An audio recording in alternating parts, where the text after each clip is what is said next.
So we go to this unit and we're looking at it and we're just kind of looking around and definitely rundown property, and we're standing in the kitchen and all of a sudden we saw something came rushing through the freaking kitchen floor and just like bouncing. It was a ferret, and it scared the living shit out of both of us to where like each of us both jumped on top of the counter, and we like both screamed because we had no idea what it was. Welcome to the Leading Lane podcast for real estate pros by real estate pros with your hosts, Ashley Frederick and Stephen Birch. If you're looking for an honest, authentic, and raw perspective, you found it. All right. Welcome to the Leading Lane podcast. I'm going to throw a quick question at you, Ash. Ash, I don't know where I got that. Like, Ooh, you're Ashley, my lucky. bad. Only certain people can say that. So, All right. So, what is the funniest? I'm sure there's multiple, but what is one of the funniest moments when showing a house? What kind of crazy experiences have you had? man, that's a lot. That's like 13 years worth of thousands of showings. I think the one that comes to mind, and it's only because it happened like numerous times. This younger couple, and he'll love it because we still bring it up today. His name's Brian, and super like outgoing, eccentric, like makes you laugh all the time. Um, but probably two things. I think it might have been like 2 different days, but we were showing properties and he fell down the stairs. Um, it was one of those like slow-mo things like that you're watching from afar, like Yeah. how you can stop it but can't. And then he kind of like did like a tuck and roll at the end. Mhm. Um, and I mean like we laughed for a very, very long time. And then I think it was like 2 days later, we went like to look at another property and he tried to walk through a screen door. And so same thing was like full force, like he was in conversation and like we must have been like right behind him and like just the automatic of like seeing someone come like all the way back. And so it was just an ongoing thing. Like we were in the next houses that we'd go and we'd try to make sure like there wasn't anything that Brian could hurt himself or others. But I think it's that just when you're so in tune to what's going like right, like they're looking at the house, like they're not Mhm. necessarily thinking about the steps in front of them or anything like that. So those are probably the two funniest I can think of off the top of my head. But what about you? Um, I had an investor that showed, I mean, just the most crazy properties to. But we went to a eightplex, I believe, and the majority of the building was vacant. So now let me set the stage that this guy is like macho, rides a Harley, right? Like so, just tatted, shaved head, beard, like super nice guy though.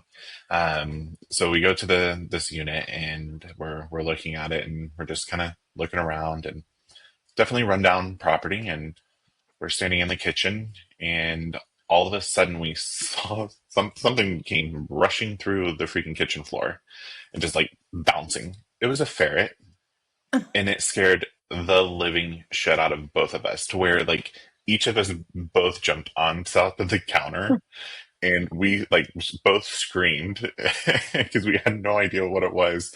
And then when we figured out, well, that it was a ferret, we're sitting there like laughing on the top of these countertops. And he was like, "Let's not ever talk about this again. I was Like, gonna let's say never no say one anything ever that knows. happened." I mean, it was so freaking funny. Just in every single time that we showed a house after that, or we talked, like he brought up the ferret every single time. So I just think, there's multiple other things that have happened, and it, it's just a wild industry. You never know what's going to come about. So, um, what about on the sell side, like, or in general in real estate? What are some unique experiences that you've had that are definitely memorable for you?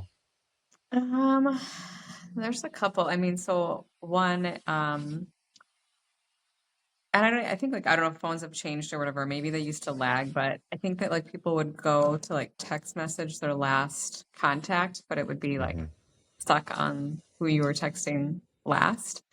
Um, so these clients, which they're very sweet clients, I had sprained my ankle in a volleyball game. So I had this big boot I had to wear for weeks, and it was during winter, and so that's always fun.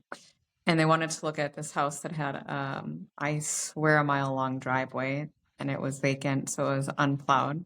So I was literally like, probably had my edge back then. So I was like, I have no idea how we're gonna get up the driveway. And so they like legitimately, no joke, like offered to bring a sled, and they were gonna pull me up the driveway to get to the. Thankfully, somebody plowed it out.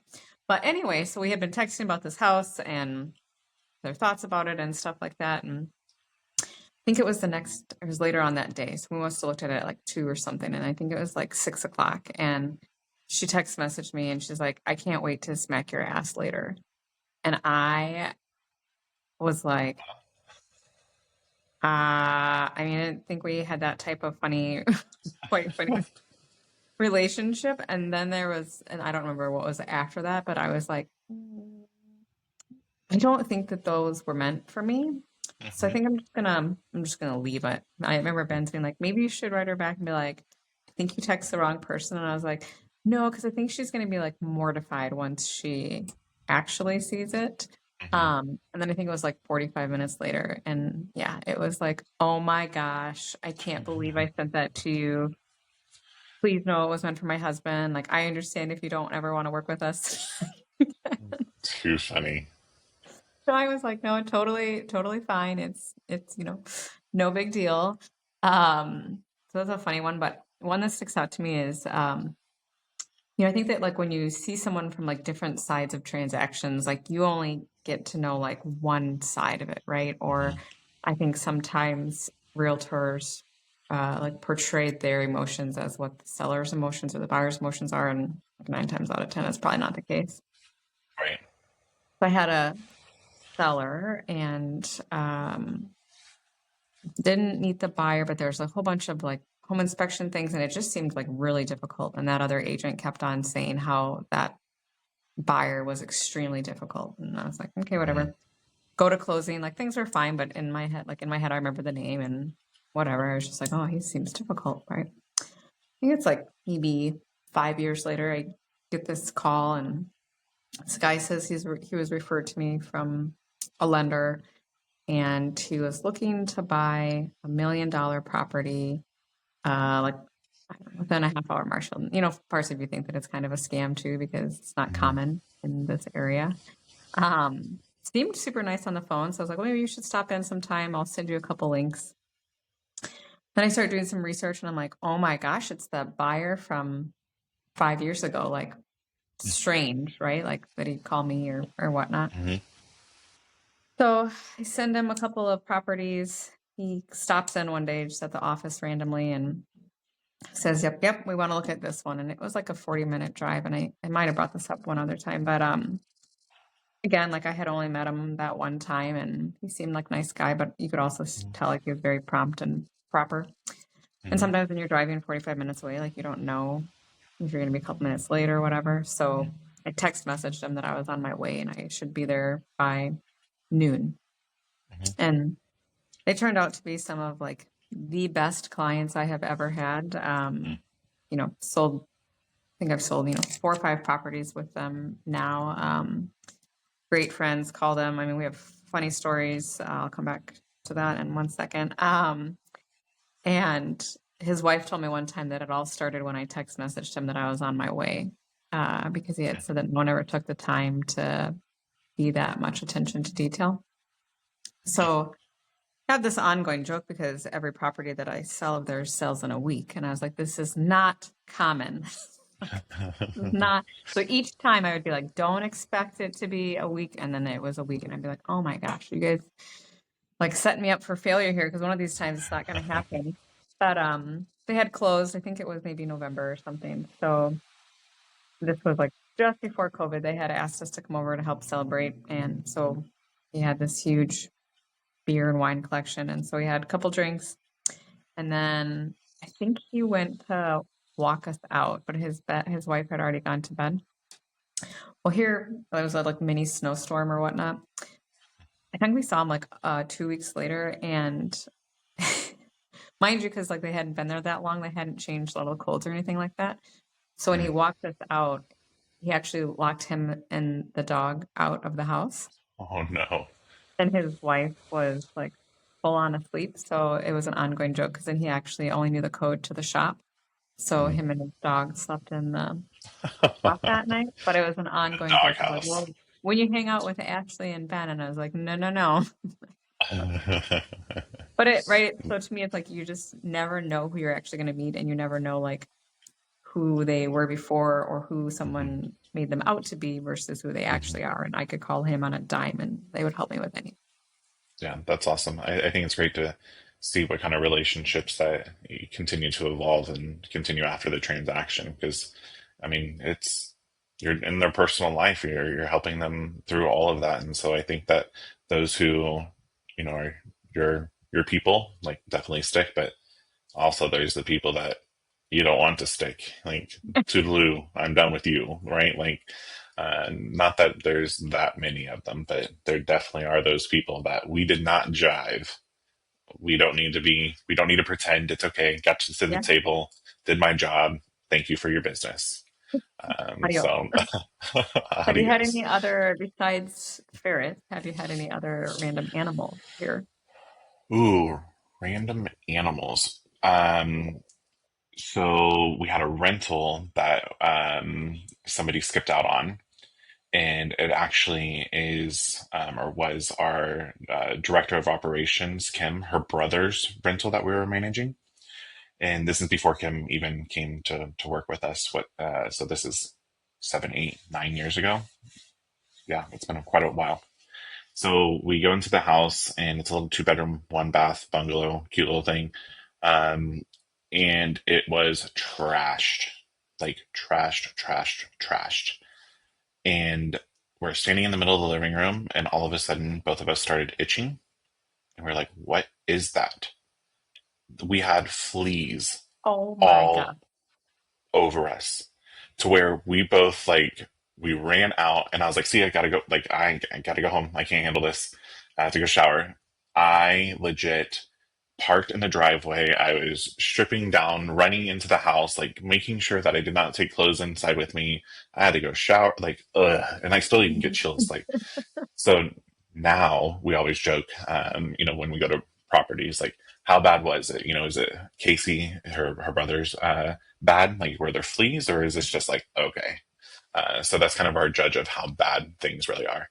But other animals, I don't know. We had a raccoon this year chew through the roof on a rental. And so we said, what? Like, that's wild. Can you send a picture?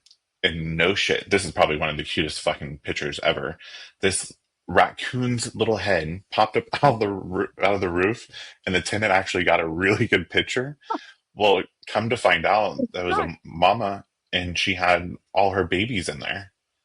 So she went in there to, Fine.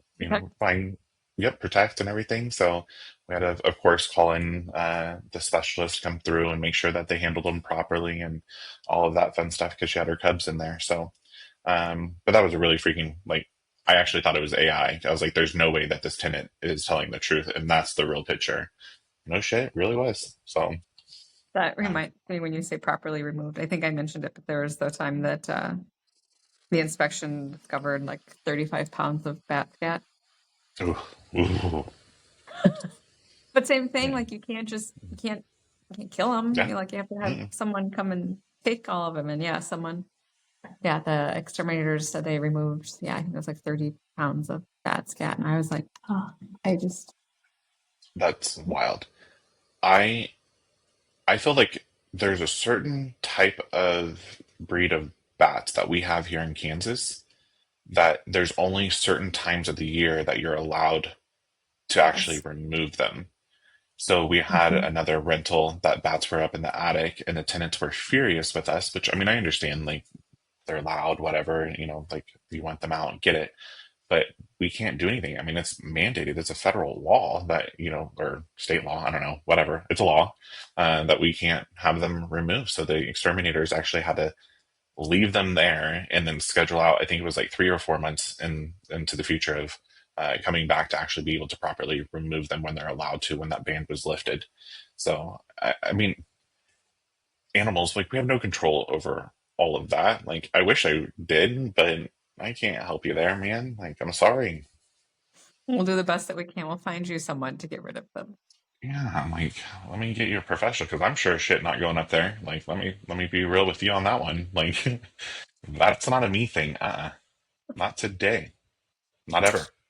I think the other one was we were in a rental and um Hmm.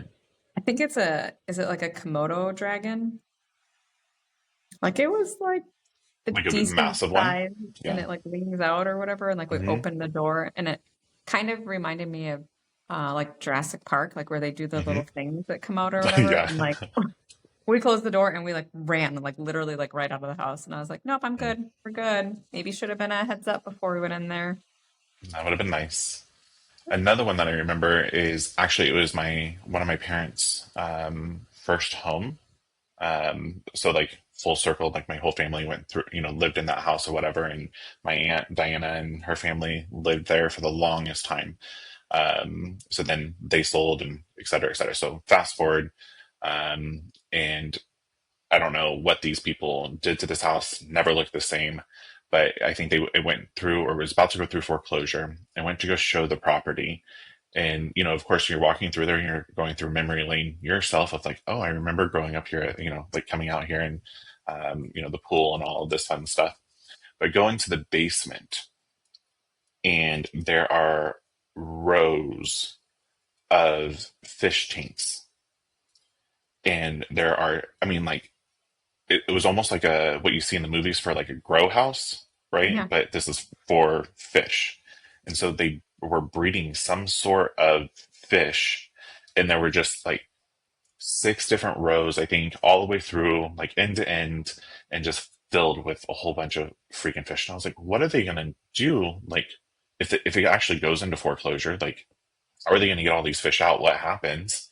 And I was more worried about the freaking fish than I was trying to sell the freaking house. Right. But that house was disgusting. Oh my God.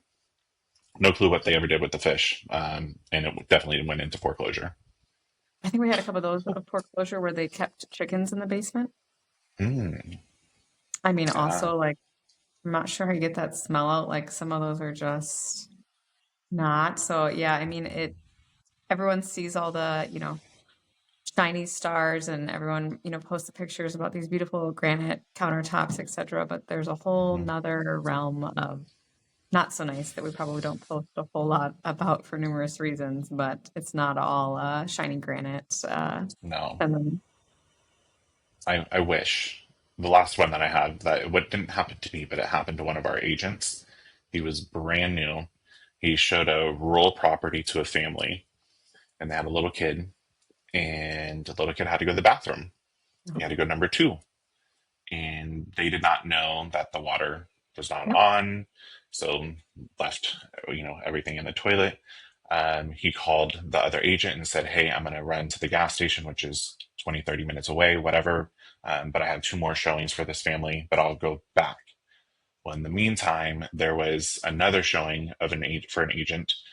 They went through the property, whatever the case may be. The listing agent went out to the property and couldn't get into the lockbox. And so they called Ryan, and not me for whatever reason. I don't know why. But we're talking to Ryan about how, or they wanted our agent to replace the lockbox, pay for a locksmith to go out there, have the entire house professionally cleaned because it was completely unprofessional of them to allow somebody to use the restroom. And all of this stuff is like basically went on about how all of these issues were our agent's fault because the kid went to the bathroom in the toilet.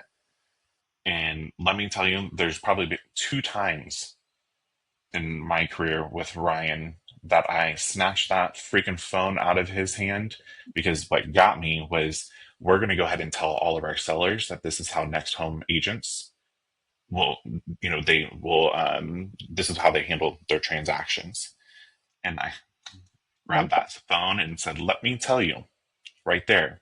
Yeah, you can't do that, but if you want to play the game, let's flip the script. because we do a lot of freaking deals together.